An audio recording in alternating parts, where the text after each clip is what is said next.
Akala mo na ang asawa ko may gusto sa'yo? Hello, huwag mo sabing, may gusto yung asawa ko sa inyo. Ang arte mo. Huwag mo akong subukan. 15 years old ka pala, nag-asawa ka na, di ba? Ikaw, ginagawa mong kwento. Ano sinabi mo sa sexy lady? Yung asawa ko may gusto sa'yo? Gusto ka man niya kinaasawa ko? Never yung asawa ko gumawa ng ganyan. Bakit gagawa ka ng kwento, ha? Ano bang pinagmalaki mo? Paano ka naging ambassador kung puro kasinungalingan? Sweet talker ka.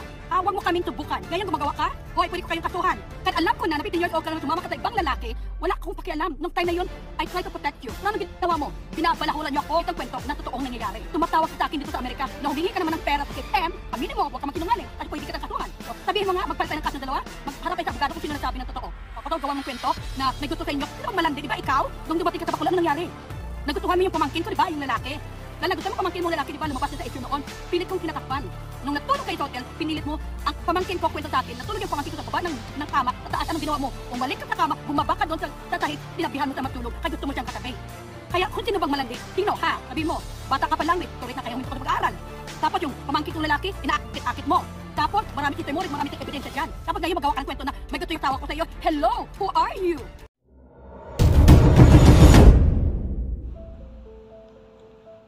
Sumasakit ang bangs ko. Nag-iisip kasi ako kung paano ko ipagtatanggol si Medit. Alam niyo naman na madalas ko siyang ipagtanggol sapagkat concern ako sa kanya.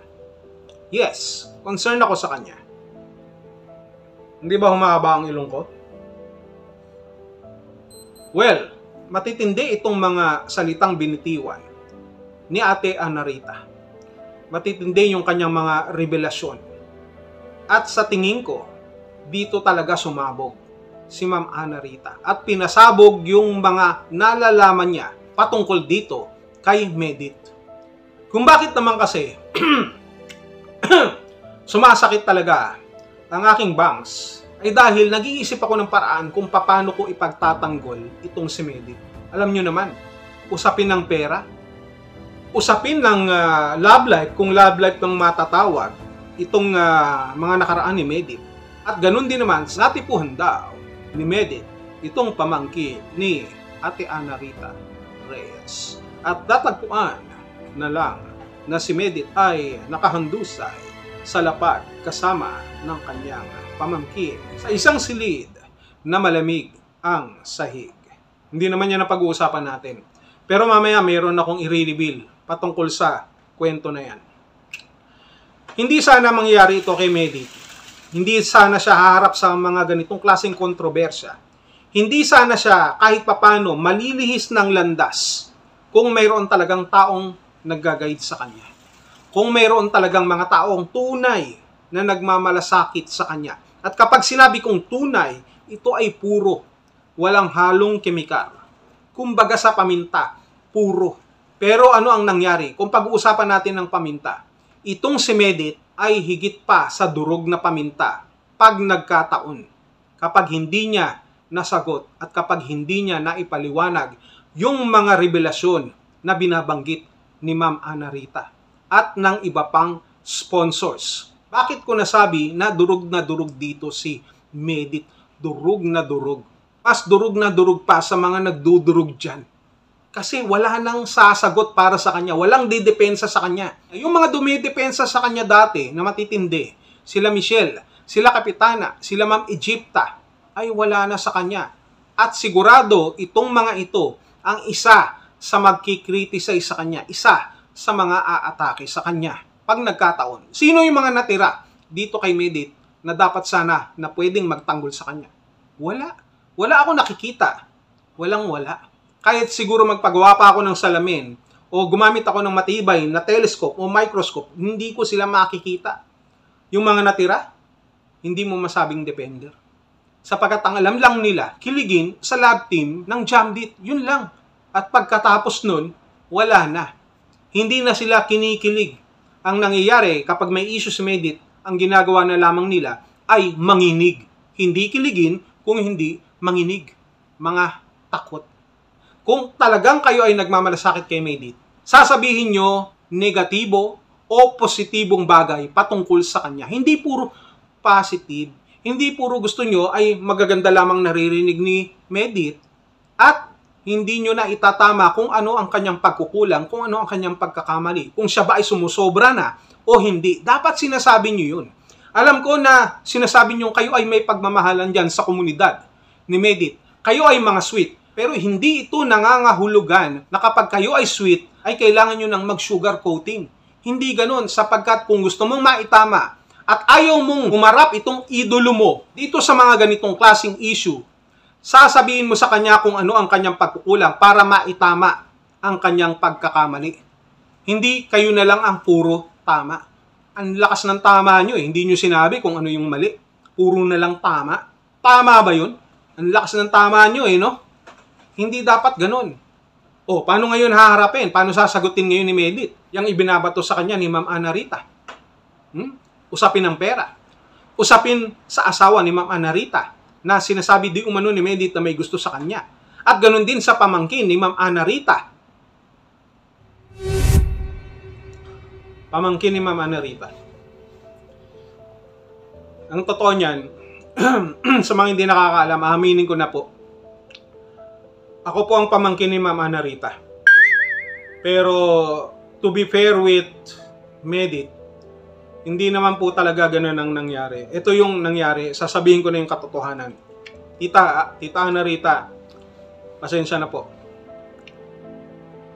Nung kami ay nasa hotel ni Medit, 1 kwarto lang po ang aming ginamit.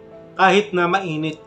Sa lapag ako natulog, si Medit sa ibabaw ng kama, at kami po ay tahimik na nagpapahinga ng mga oras na yun. Nang marinig ko na lamang na may lumagabog, nalaglag pala si Medit doon sa kama sapagkat siya ay malikot matulog. Nung siya po ay nalaglag, gumulong-gulong papunta doon sa higaan ko. Kasi sa kabila po siya na nalaglag, sa kabila. So gumulong siya papaganito, papaganyan. Tapos lumikot. Umikot at sakto doon po napunta sa akin pong hinihigaan. Wala naman pong ibang nangyari. Pero sa tingin ko, wala namang balak siguro sa akin si Medit ng mga oras na yun. Alam ko na nagkagusto siya sa akin, na patay siya sa akin siguro ng mga oras na yun. Pero dahil patay na ang ilaw, hindi niya alam kung ako ba igising o tulog na. Kaya kung ano man ang kanyang iniisip ng mga oras na yun, hindi niya na siguro napag-isipan pa o hindi na iniisip pa na ituloy kung ano man ang bagay na yun. Kung ano man ang sinasabi ko na bagay na yun, nung siya ay mapatabi sa akin, siguro dahil sa giniginaw siya. Siguro dahil sa nalulungkot lamang siya. Siguro dahil sa mga bagay na gusto niyang sabihin sa akin para sabihin ko kay Tita Ana Rita. Yun lang. Wala nang iba pa. Lahat naman tayo nahuhulog sa kama. Lahat naman tayo gumugulong. Lahat naman tayo minsan gusto natin ng kayakap. Pero depende na lang kung bakit gusto nating yumakap. Kung usapin ng pagyakap, ito ang gusto kong sabihin kay Medit ngayon. Huwag niya na sanang yakapin yung mga bagay na makakasira sa kanya. Huwag niya na rin yakapin yung mga pangarap na gusto niyang makuha ng mabilisan. Huwag niyang yakapin yung mga bagay na lumalabas na pang-aabuso sa kapwa, wherein pwede namang maibigay sa kanya kung ano man ang kanyang pangangailangan, na hindi na nagsasabi, nang hindi na humihingi pa, subalit kusang ibinibigay sapagkat ang pinag-uusapan dito ay respeto at reputasyon sa ating pong kapwa. Dito sa pagkakagusto naman, di umano ng asawa ni Ma'am Ana Rita, wala na akong komento dyan sapagkat personal na nila yan. Kahit itong sa pamangkin ni Ma'am Ana Rita at ni Medit, personal din yan at wala na rin tayong masasabi pang iba. Ang masasabi ko lang, doon sa mga magagaling talaga na defender ni Medit, wag ganun. Puro kayo kilig, pero nanginginig naman kapag sa mga ganitong klaseng usapin. Ipagtanggol nyo si Medit, kawawa naman. Hindi lamang sa social media ang ikakasira ni Medit dito, alalahanin nyo. Isa siyang ambassador sa school. Isa siyang scholar. Ano na lang ang mangyayari sa kanya kung sakali ito ay hindi mapigilang tuloy-tuloy na pumutok at dumurog sa kanya. Hindi lamang ang kanyang edukasyon at pag-aaral ang masisira, kung hindi mismo ang kanyang pamilya. Na dapat sana hindi na dadamay sa mga ganitong klaseng usapin. Dito kay Medit, kung may pagkakataon ka pa na alam mo sa sarili mo kung ano ang iyong kahinaan at kakulangan, may pagkakataon pa rin para ito ay baguhin mo. Hindi pa huli ang lahat. Sabi nga nila, kung ang Diyos ay nakakapagpatawad, sino tayong mga tao para hindi patawarin ang ating kapwa? Subalit dito sa pagpapatawad na ito, mayroon tayong dapat na aral na natututunan. At kapag sinabing natututunan, ibig sabihin natututo tayo sa ating pagkakamali at pilit natin itong itinatama. Itinatama, hindi isang araw, 2 araw, kung hindi sa abot ng ating makakaya at nang tayo ay malayo dito sa mga ganitong klaseng kontrobersya.